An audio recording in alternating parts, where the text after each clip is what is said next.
This is 5 on your side at 5. Focused on you. It's Missouri primary day. Today, voters are showing up at the polls to weigh in on local issues and decide which candidates will go on to the November ballot. Thanks for joining us. I'm Mike Bush. And I'm Kelly Jackson. If you haven't made it to the polls yet, you still have time. Polls close in 2 hours at 7.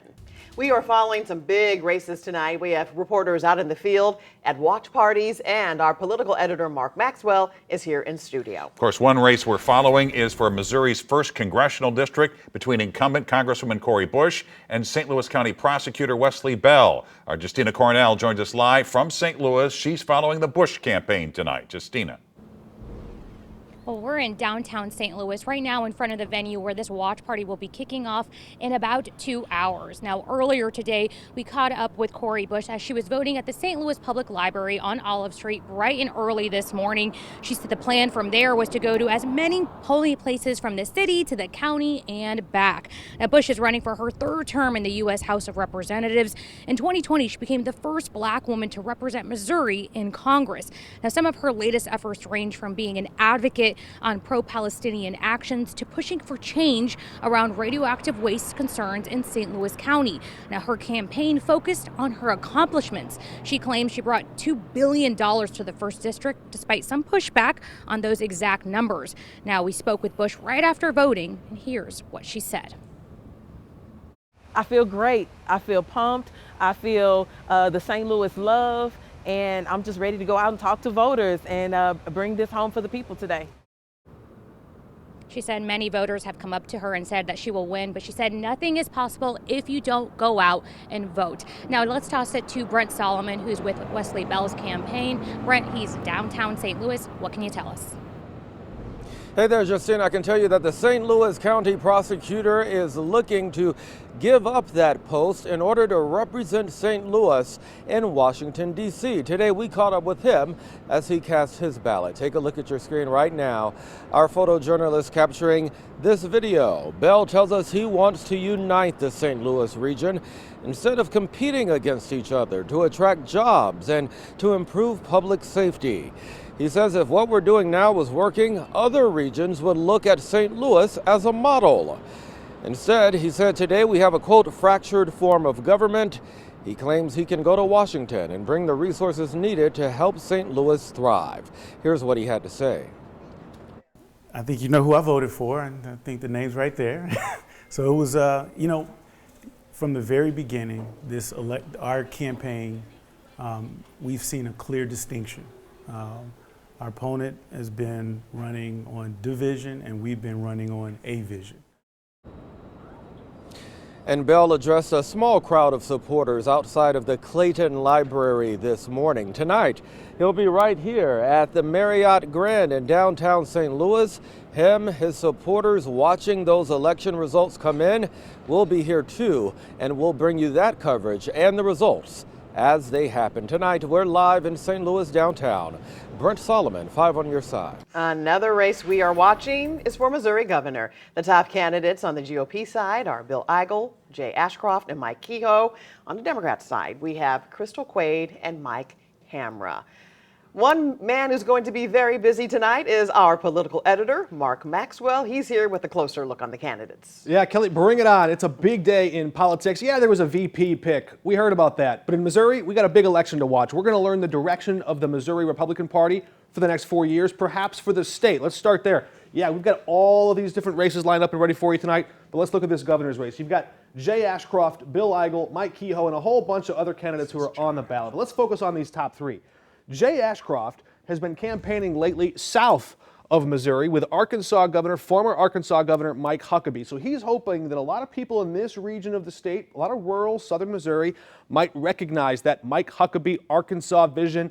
If he can turn up turnout in this part of the state, watch that later. He and Bill Eigel also competed in parts of these airwaves in big cities, in St. Louis, in Kansas City. We had that debate a few weeks ago. But Bill Eigel, more of the outsider activist Republican, he's going to look to turn up the vote in Trump country in some of these parts of the state that just don't have as much in the way of population. But if he can really drive up turnout there, Bill Eigel is hoping he has a shot. That brings us to to Mike Kehoe. So he knows he can use his cash advantage in the big media markets. He has a lot of ads up on the airwaves. He's got more money in his pockets. And the Jefferson City lobbyists, some of the different groups there, special interests, they've been supporting him. He's hoping he can ride that and break out of the pack. Jay Ashcroft has led most of this race. Let's switch sides real quick and look at the Democrats. This is a very different type of race. You've got Crystal Quaid, the House Minority Leader, a lot of the insiders in the party like her. Mike Hamra, he's never run for office before. He's a businessman, both of them from Springfield here in Greene County. So that's interesting. There's not really a home turf here. They're both fighting for that part of their part of the state. We're going to see how that turns out. But the one thing to watch for, she's got the ground game, a lot of endorsements from the party. They're handing out those sample ballots, might have her name on it. He's got the airwaves, deeper pockets, bigger cash advantage. He can go on the airwaves and win your support. So we're going to watch and see which parts of these map light up green for Crystal Quaid, or whatever this color is here. Is that yellow for Mike Hamra? Pardon my color blindness there, but maybe that's the wrong skill set to be running this map tonight. Anyway, a lot of big things to watch. Stay tuned here. We're going to keep it rolling for you tonight after the Olympics at 10 o'clock as these results start to come in. It is going to be an interesting night. And we have live results from the primary tonight at 7 on the 5+ app. It is free on your Roku, Fire, or Apple TV. We also have results tonight on 5 on your side at 10 after the Olympics. Right now, police on the scene of a deadly crash in the Clarkson Valley area. Clarkson Road is closed in both directions north of Clayton.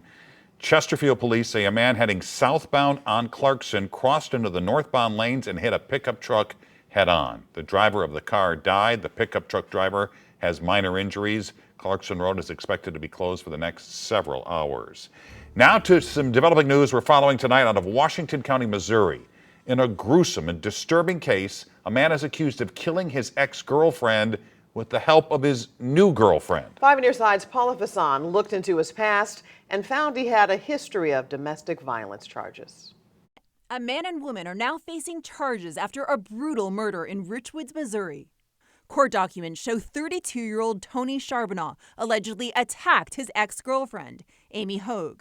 The documents allege he beat her severely before strapping her into a wheelchair and loading her into the back of his car. Police say his new girlfriend, 29-year-old Brandy Luffy, then helped gather shovels, tarps, and a gun. Court documents reveal the couple then drove to a wooded area on this road. Charbonneau is accused of digging a grave and then shooting his ex-girlfriend to death. Documents reveal Luffy was a lookout. After leaving the scene, records show the couple then burned the evidence and dropped the victim's purse in a river. This crime is heinous, and it was pointless. We met Washington County Sheriff Zach Jacobson near the home under investigation. It's where he says Charbonneau once lived with his new and former girlfriend, a man with a record of domestic violence charges. He says Hogue had enough. She planned to leave. That makes it even worse. The fact that she finally got enough and she was ready to leave and get away from this situation, and she was killed for it. Both Charbonneau and Luffy are now in custody, facing a series of charges. Charbonneau's include first-degree murder and domestic assault. Sheriff Jacobson tells us the tragedy points to a critical need for people struggling to escape violence. There's hardly any cell service here, so if you do need help, it's going to be hard to get help. There's a lot of things that could have changed in this situation. In Washington County, Paula Vassan, 5 on your side. Kamala Harris picks her running mate. What we know about Minnesota Governor Tim Walz. She became the fastest woman in the world despite being told she would never walk again. How this Olympian broke barriers on and off the track.